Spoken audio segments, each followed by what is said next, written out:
Hello guys, welcome back. അപ്പോൾ നമ്മൾ ഇന്നത്തെ വീഡിയോ എന്താണെന്ന് കണ്ടപ്പോൾ തന്നെ നിങ്ങൾക്ക് എല്ലാവർക്കും മനസ്സിലായിട്ടുണ്ടാവും. അതേ ഗൈസ്, ട്രെൻഡിങ് ഒക്കെ കുറച്ച് കഴിഞ്ഞു പോയ കൂന്തൽ നിറച്ചതാണ്. നമുക്കിപ്പോഴാണ് പക്ഷേ ട്രെൻഡിങ്ങൊക്കെ നേരൊക്കെ വെളുത്തത്. ഓക്കെ, അപ്പോൾ അതാണ് നമ്മൾ ഇന്നത്തെ സ്പെഷ്യൽ ഐറ്റം. ഗൈസ്, ഫസ്റ്റ് ഇതാ ഒരു പാൻ എടുത്തിട്ട് അതിൻ്റെ അകത്തേക്ക് കോക്കനട്ട് ഓയിൽ ഒഴിച്ചു കൊടുക്കാം കേട്ടോ. പിന്നെ ഗൈസ്, കുറച്ച് ചോപ്പ് ചെയ്ത ഉള്ളി ഇട്ട് കൊടുക്കാം. പിന്നെ ഗൈസ്, ഉള്ളി കുറച്ച് വഴന്ന് വരുമ്പം ആവശ്യത്തിനുള്ള ഉപ്പ് ഇട്ടിട്ട് നല്ല പോലെ തന്നെ ഒന്ന് മിക്സ് ചെയ്തെടുക്കാം. പിന്നെ ഗൈസ്, ഇഞ്ചി വെളുത്തുള്ളി പച്ചമുളക് ചതച്ചത് കൂടി ഇട്ട് കൊടുത്തിട്ട് നല്ല പോലെ തന്നെ ഒന്ന് മിക്സ് ചെയ്തെടുക്കാം കേട്ടോ. പിന്നെ ഗൈസ്, ആവശ്യത്തിനനുസരിച്ചുള്ള മഞ്ഞൾപ്പൊടി, മുളക് പൊടി, പിന്നെ കുറച്ച് ഗരം മസാല പൊടി ഇട്ട് കൊടുത്തിട്ട് നല്ല പോലെ തന്നെ ഒന്ന് മിക്സ് ചെയ്യാം കേട്ടോ. പിന്നെ ഗൈസ്, കുറച്ച് ചിരകിയ തേങ്ങ ഇട്ട് കൊടുത്തു അതും നല്ല പോലെ തന്നെ ഒന്ന് മിക്സ് ചെയ്തെടുക്കാം. ഗൈസ്, പിന്നെ ഇതാ ഉമ്മ ഇവിടെ ആ കൂന്തലിൻ്റെ ബാക്കി പാർട്സൊക്കെ വേവിച്ചിട്ടുണ്ട്. അതിൻ്റെ വെള്ളം അടക്കം നമ്മൾ ഇട്ടിട്ട് നല്ലപോലെ തന്നെ മിക്സാക്കി സെറ്റാക്കിയിട്ടുണ്ട്. അങ്ങനെ ഇതാ ഗൈസ്, നമ്മളെ റോസ്റ്റിൻ്റെ ലാസ്റ്റ് സ്റ്റെപ്പ് ഇവിടെ എത്തിയിട്ടുണ്ട്. ഇനി നമുക്ക് അതിൻ്റെ ഉള്ളിലേക്ക് കുറച്ച് മല്ലിച്ചപ്പും കൂടി ഇട്ട് കൊടുക്കാം.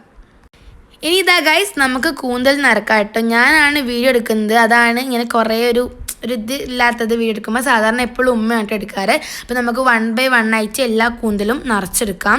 ഇതുപോലെ ഉള്ളിലേക്ക് ഇൻസേർട്ട് ചെയ്യാം കേട്ടോ, വേണ്ട മസാലന. അപ്പോൾ നമുക്ക് ഇങ്ങനത്തെ ഫുൾ ചെയ്തെടുക്കാം. അങ്ങനെ ഇതാ ഗൈസ്, നമ്മളെല്ലാം നിറച്ചെടുത്തിട്ടുണ്ട് കേട്ടോ. എല്ലാം നല്ല സെറ്റാക്കി വെച്ചിട്ടുണ്ട്. ഇനി നമുക്കിതൊന്ന് സ്റ്റീം ചെയ്തെടുക്കണം. നമ്മളത് വാഴയില വെച്ചിട്ട് എല്ലാം ഇങ്ങനെ അട്ടിക്കട്ടിക്കായി വെച്ച് കൊടുത്തതിന് ശേഷം സ്റ്റീം ചെയ്തെടുക്കാം കേട്ടോ. അങ്ങനെ ഇതാ ഗൈസ്, നമ്മളെല്ലാ കൂന്തലും നല്ല അടിപൊളിയായിട്ട് തന്നെ സ്റ്റീമായി വന്നിട്ടുണ്ട് കേട്ടോ. അങ്ങനെ ഗൈസ്, ഇത് നമുക്ക് ഫ്രൈ ചെയ്തെടുക്കാം. അതിൻ്റെ മുളക് പൊടി ഇടാം, അതിന് മുന്നേ കറിവേപ്പില ഇടാം, പിന്നെ കുറച്ച് ഗരം മസാല, ഉപ്പ്, പിന്നെ വെള്ളം ഒഴിച്ചിട്ട് നല്ലപോലെ തന്നെ ഒന്ന് മിക്സ് ചെയ്തൊരു പേസ്റ്റ് രൂപത്തിലാക്കിയിട്ട് എടുക്കാം കേട്ടോ.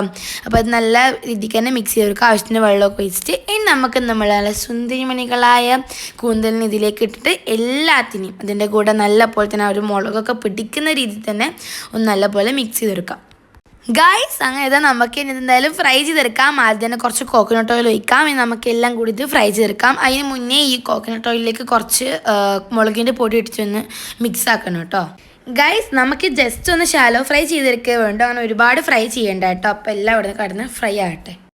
ഗൈസ്, അങ്ങനെ ഇതാ എല്ലാം നല്ല രീതിക്ക് തന്നെ ഫ്രൈ ആയി, നല്ല രീതിക്ക് തന്നെ മുളകൊക്കെ പിടിച്ച് നല്ല സെറ്റായിട്ടുണ്ട് കേട്ടോ. ഇനി നമുക്ക് ആപ്പാട് ഒറ്റൊരു പണിയേ ഉള്ളൂ, സെർവ് ചെയ്യുക ആൻഡ് കഴിക്കുക കേട്ടോ. ഗൈസ്, ഇതാ അങ്ങനെ നമ്മൾ ഫൈനൽ ലുക്കാണ് കേട്ടോ. ഇത് നല്ല അടിപൊളി ടേസ്റ്റ് ഉണ്ട്. ഇതിപ്പോൾ ഇവിടെ ഓൺ വോയിസ് ആയിട്ട് കൊടുക്കാം കേട്ടോ. എൻ്റെ മുന്നിൽ റിയാക്ഷൻ കഴിച്ചിട്ടുള്ളത് നല്ല അടിപൊളി സാധനമായിരുന്നു ഗൈസ്. പിന്നെ അതുപോലെ തന്നെ നമ്മളിത് ഫസ്റ്റ് ടൈമാണ് കഴിക്കുന്നത്, അതുകൊണ്ട് നമുക്ക് ഇതിൻ്റെ ഒറിജിനൽ ടേസ്റ്റ് എന്താണെന്ന് അറിഞ്ഞൂടാ. അപ്പോൾ ഇതുപോലെ തന്നെ നമ്മൾ സ്വന്തമായിട്ട് തന്നെ ഉള്ളൊരു റെസിപ്പിയാണ്. ഇത് ഇങ്ങനെ തന്നെ ആക്കുമെന്ന് നമുക്ക് അറിഞ്ഞൂടാ ഗൈസ്. അപ്പോൾ ഇതാ നമ്മളെ കൂന്തൽ നിറച്ചത് സെറ്റായി വന്നിട്ടുണ്ട്. അപ്പോൾ ഞാൻ ഭയങ്കര എക്സൈറ്റഡ് ആണ് ഇതിൻ്റെ ടേസ്റ്റ് അറിയാൻ. സോ ഗൈസ്, നമുക്ക് എന്തായാലും കഴിച്ച് നോക്കാം. എടുത്തോളൂ. ഓക്കെ, മീനൊരു അടി തുടങ്ങി.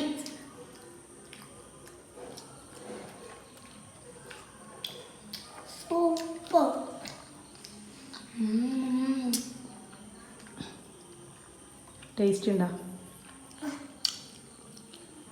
സൂപ്പർ സാധനം. ആ ഉള്ളിലത്തെ മസാലയും പുറത്തെ കൂന്തൽ ആ ഒരു കോട്ടിങ് എല്ലാം കൂടി മാസ്. മിനുവിന് ഇഷ്ടപ്പെട്ടോ?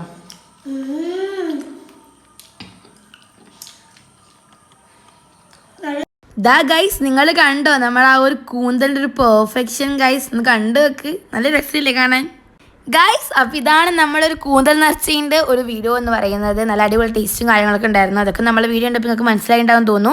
അപ്പം നമ്മളെ ഇനിയും മുന്നോട്ട് സപ്പോർട്ട് ചെയ്യാൻ നിങ്ങളെ സപ്പോർട്ട് ഉണ്ടെങ്കിൽ മാത്രമേ നമുക്ക് പോകാൻ പറ്റും. So guys, by.